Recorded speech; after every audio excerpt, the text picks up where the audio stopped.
All right, we are living in a crazy time where we're supposed to see what they want us to see and not see other things. In light of the book we're reading, none dare call it conspiracy. A certain portion of that is talking about the media, and wherever the media is going, kind of in lockstep, you can be sure that they are against something that is a threat to them, and mainly it's not even a threat to the media, it's a threat to whatever's controlling the media, whatever entities those are.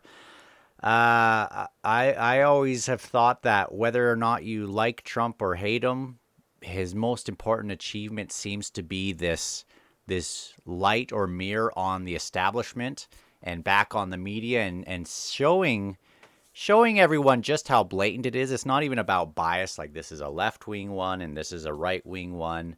It's very strange to see the times that we are in and the attacks that happen and the suppression that happens. And then once Elon Musk buys X, which was just another kind of affiliate of this misinformation game that seems to go out. He can, you can host things, you can spread things, you can see things, and you won't be, it's available to people. And you see what's happening in Britain, even if you retweet things. People are going to jail for crazy stuff. I just saw one of those people that were sentenced to prison just for like speaking out and retweeting. I believe one of them has gotten killed in jail. But you'd have to go back. Like, this is just another thing. Maybe I'm spreading misinformation right here, but that's the beauty of being able to speak on a platform. But interesting to see. There was this interview. I didn't get a chance to listen to it. I listened to a little bit of it, but maybe I'll go back and hear some snippets or something like that. I just didn't have time. But before this interview between Elon Musk and Donald Trump, two people that are like right on, like, for some reason there's always this media blitz against them and certainly against Donald Trump. But as soon as Elon Musk bought Twitter, it's like, oh, well, now that people are going to be able to speak their mind in this open forum, he's an enemy of the people somehow. Uh, but they were going to have this interview, and they did have an interview. It had these technical glitches at the start. It sounded like maybe there was a denial of service attack on it, but I mean there was like tons of people trying to get in, and Elon Musk was served with this paper from the European Commission, which is odd because they are not elected officials. They, like, really have nothing to do with this. And basically, leading up to this, even more context if you've been watching, Britain has sent a warning to people even outside of Britain that they will basically come after you if you spread things that they would deem harmful or you know that sort of thing.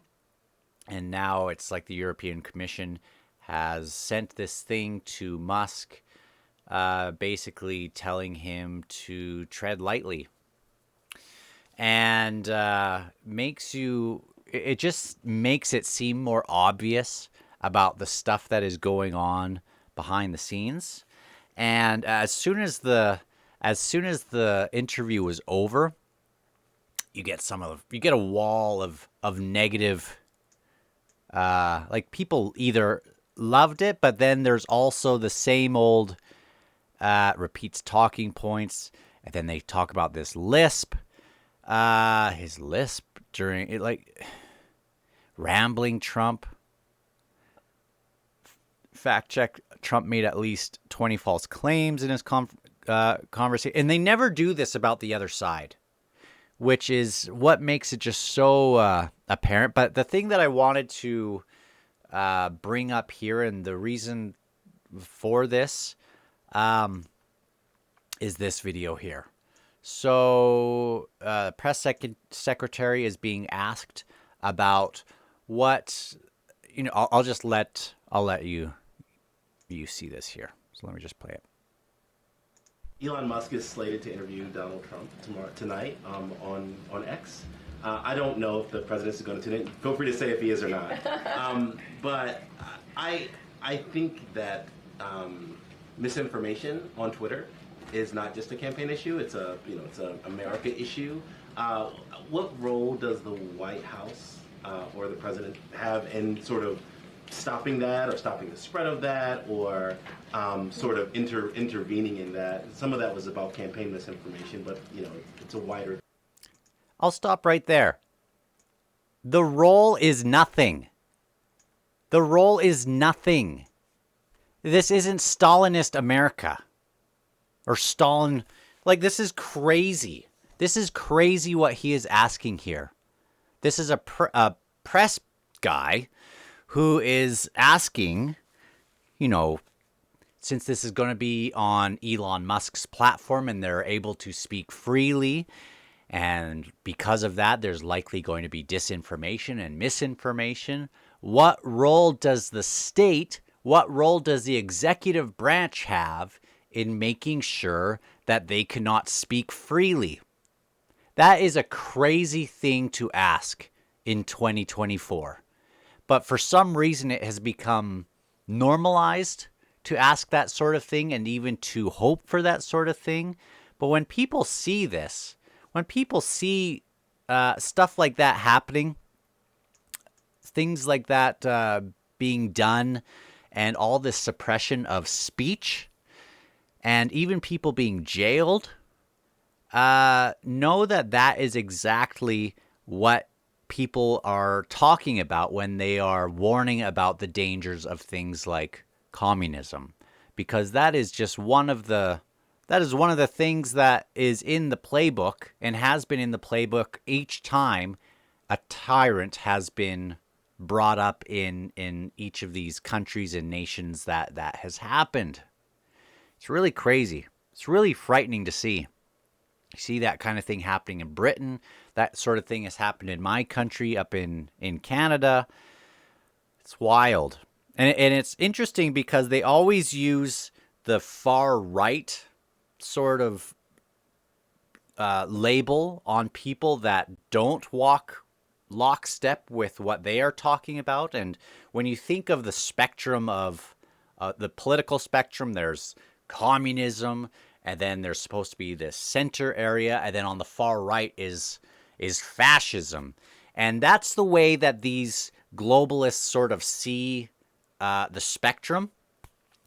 But really, it's the way that other people view it, and I think the way that we ought to view it, is on one side with communism is also fascism in the same ballpark, and it is about this totalitarian overreach, this big government on one side, middle, and then on the other side is anarchy, which is no government, and we don't want that either. So that, in my mind, would be the far right, is being anarchy. But basically, socialism, like everything right now in that original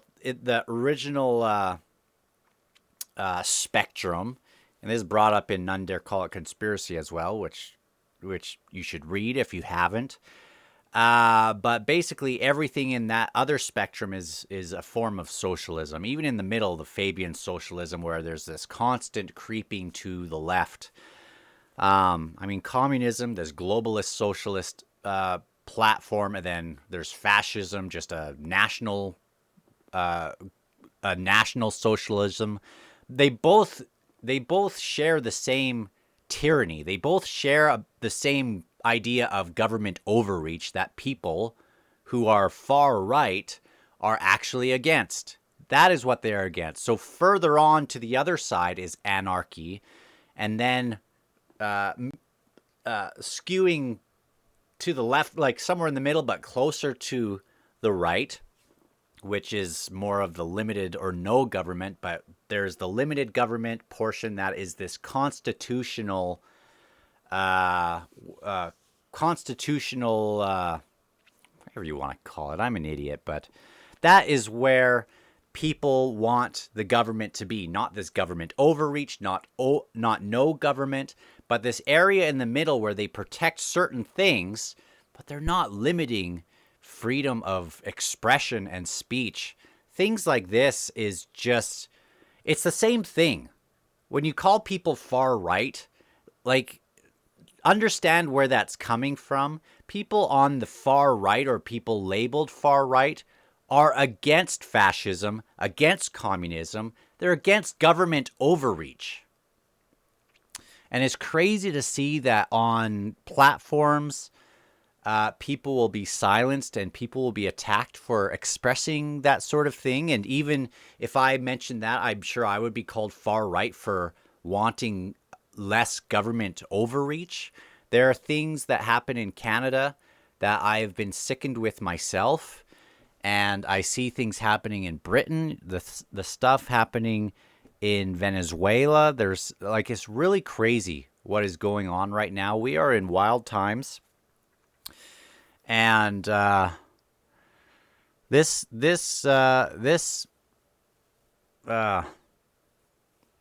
election coming up it has everybody watching. Everybody literally is watching, because where America goes in a lot of ways, so will go. It will affect the rest of us. So people need to wake up to this sort of thing. Talk to you later.